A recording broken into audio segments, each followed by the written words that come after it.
We've got pandemonium in the college football playoff race. It was a wild weekend of sports. Don't miss this episode of the Weekend Wrap-Up with the Game Time Guru.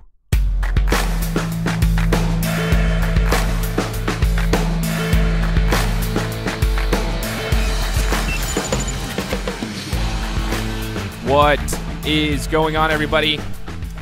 Welcome back from a nice Thanksgiving holiday. I hope everyone had a great weekend, whether you were with your families or if you were at home, whatever it may have been.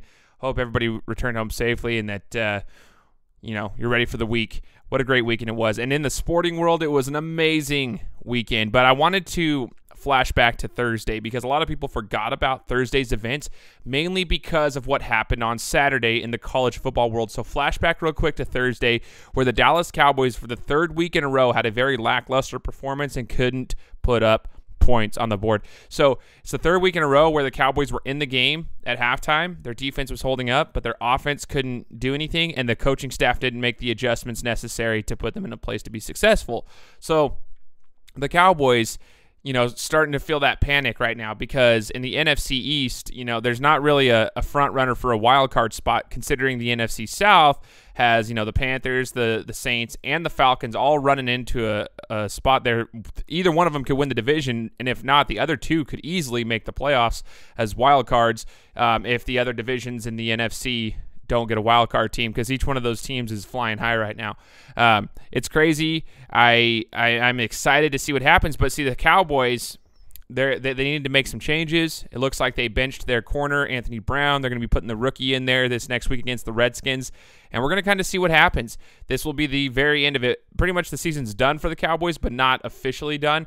We will know after this Thursday what happens with the Cowboys. So Cowboys-Redskins this Thursday night. We'll see how they, fare against each other. Both teams are kind of fighting for that same type of position. Are they done with the season? Are they not yet? Let's see what happens. I'm expecting to see Dak play a lot better, but you never know. You never know what's going to happen. And it's been a crazy season for the Dallas Cowboys, and we've learned that it's not just Ezekiel Elliott. So whatever happens, happens. But at the end of the season, the Dallas Cowboys will need to make some changes to be able to, hit the ground running next season, because it's not just Ezekiel Elliott.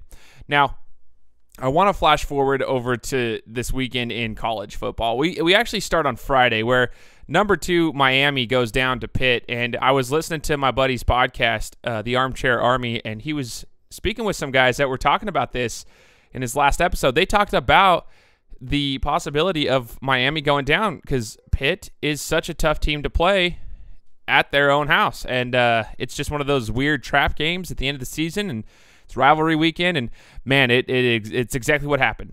Miami goes down, and it was like, wow, what else could happen? Well, we get into Saturday, and Auburn just pretty much manhandles Alabama, right? Like the score was 12 points, but they manhandled Alabama. Okay, like you could see that they were beating them down, and it was awesome to see that, because you guys know that I'm not an SEC homer by any means. I can't stand the SEC. I think they're the most overrated conference. Well, here's the argument that comes out about that, right? Well, they've won so many championships, X amount of championships in the last 15, 20 years. Okay, well, here's the thing.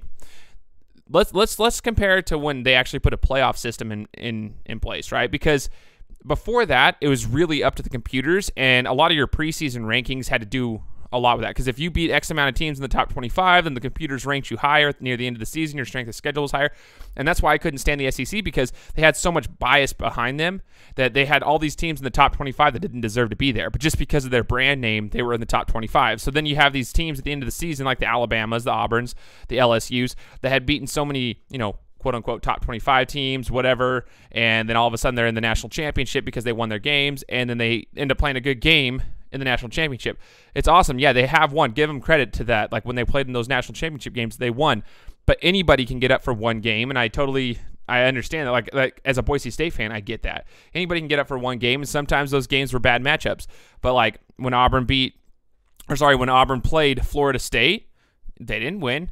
So anyways, there's like a lot of things that went into place with why those championships even happened in the first place before we had that playoff system. But since the playoff system has been put into place, this college football playoff with the 4 teams, we've had a Big Ten champion, an SEC champion, and an ACC champion.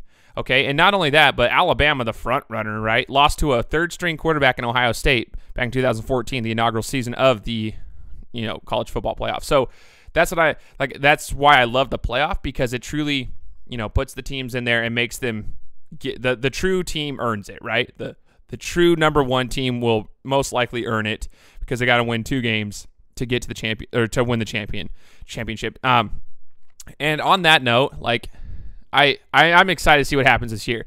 Okay, so seeing Alabama go down and seeing Auburn take it, it causes so much pandemonium with the playoff committee. And here's my take on it, though. We got all these people saying, Alabama still deserves to be in there over a 2-loss Ohio State if Ohio State beats Wisconsin. So here's my take on it. I'm a Buckeye fan. That's not a secret by any means.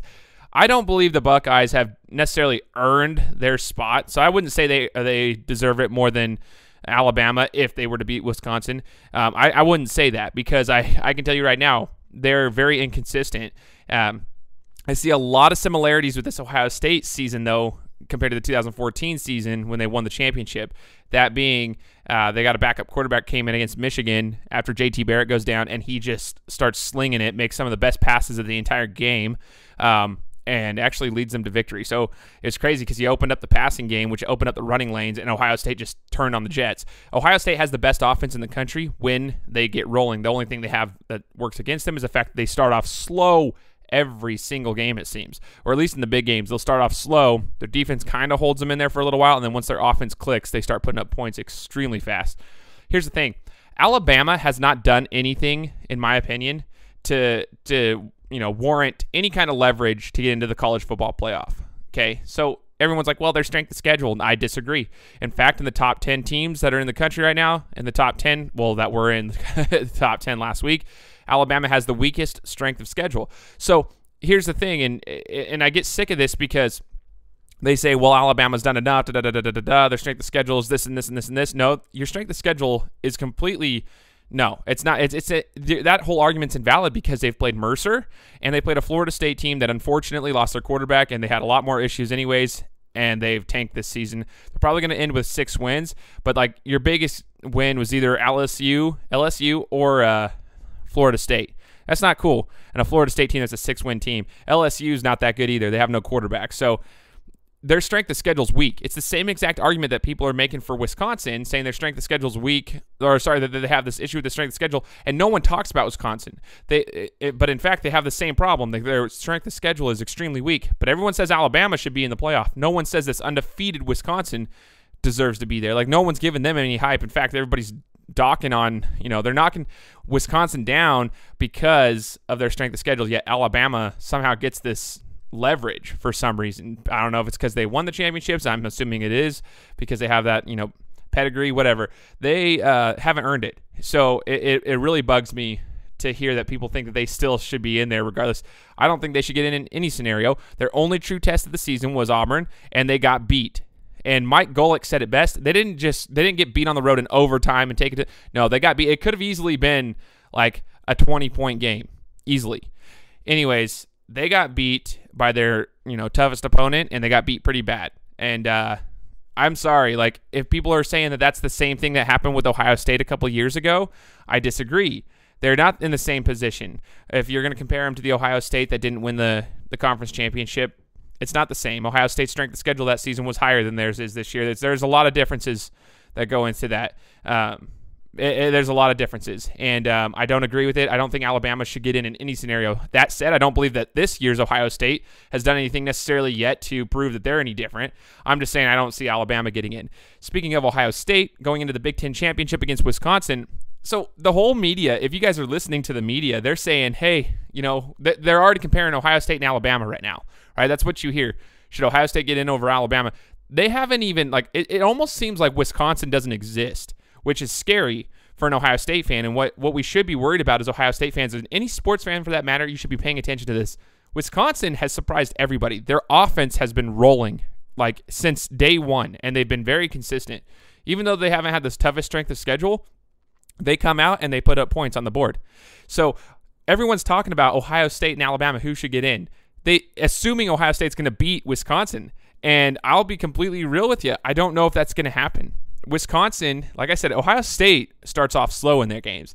Wisconsin doesn't. So here's the deal. If Ohio State starts off slow against Wisconsin, game over. Like, that's going to be extremely difficult to come back from because Wisconsin is rolling right now. So don't be surprised if it's going to be like a tough game, a lot tougher than Ohio State was expecting and that the fans and the media apparently are expecting. Wisconsin's going to be a really tough game. That said, I think it's going to be crazy going into this next week. Unfortunately for Auburn, they're down 3 running backs. Even if the other 2, like you got Johnson, if he comes in and plays, he's hurt. Their backup is hurt. They're down 3 running backs, and unfortunately, Georgia is back on fire. And I think Georgia actually takes Auburn in the SEC championship. So that's what's going to cause, like, in my opinion, I think this is what's going to happen. Clemson's going to beat Miami, and I think they beat them soundly. I would not be surprised if Clemson beats them by 17 points. I think Georgia is going to beat Auburn, and I think Oklahoma will beat TCU. A lot of people think that TCU will come in and get the revenge. My personal thoughts here is that Oklahoma comes in. They are absolutely rolling right now. They want that opportunity to play in the playoffs. So I think Oklahoma will win. The difficult part is what happens with Wisconsin, Ohio State, and what happens with the Georgia-Auburn game. I do see Georgia beating Auburn, so you're going to take 2 of the teams out of the top 4, in my opinion. I think Wisconsin's number 4 right now. They should be, or if not, higher up. And it's going to leave a lot of questions going forward for what's going to happen. So, man, it's going to be crazy. I just don't envy the College Football Playoff Committee. That said, with this, I think we have seen enough. Like, we've got enough on the table that enough sample size to show that we need a larger playoff. Like, we need at least 6 teams. 6 teams would be perfect right now. If we could find a way to do that, 8 teams would be ideal. But I do understand that there's money behind it because the other bowl games, like the major bowl games, could possibly lose money because the importance of those games goes down. I don't know. Like, there's a lot of kinks they have to work out, and that's another discussion for another day. But I think this whole, like, pandemonium thing would kind of be a little bit – it would be softened out, right, if we had a larger football playoff. So here's a larger college football playoff. But here's my prediction going into – after next week. Here's my thoughts. I'm taking Georgia over Auburn. I think my Buckeyes keep it close against Wisconsin, but Wisconsin will prevail. Oklahoma beats TCU for the second time this season, and Clemson beats Miami. So I think Clemson finishes with the number 1 seed, Oklahoma at number 2. I think Georgia is going to jump up to number 3 with the SEC championship, and I think Wisconsin will stay number 4 as a Big Ten champion. And I think that the main reason for that is because even though they're undefeated, and I think they'll finish undefeated, is because of their strength of schedule. And I think the media will have that play a factor. So I think it'll be Clemson, Wisconsin, number 1, the one game, and then Oklahoma and Georgia, which will be a bloodbath in the second game. That's my predictions for the top 4 going into for the college football playoff after next week. It's going to be crazy. I'm excited for it. And that's pretty much what I got for you on the weekend wrap-up. I wanted to give you my thoughts, just a quick recap on what happened in the NFL, but specifically college football and what my takes are going forward. I'll talk to you next week after everything settles down and see what happens. I would not be surprised if every one of my predictions was wrong, but hopefully you guys enjoyed this, and we'll talk to you next week.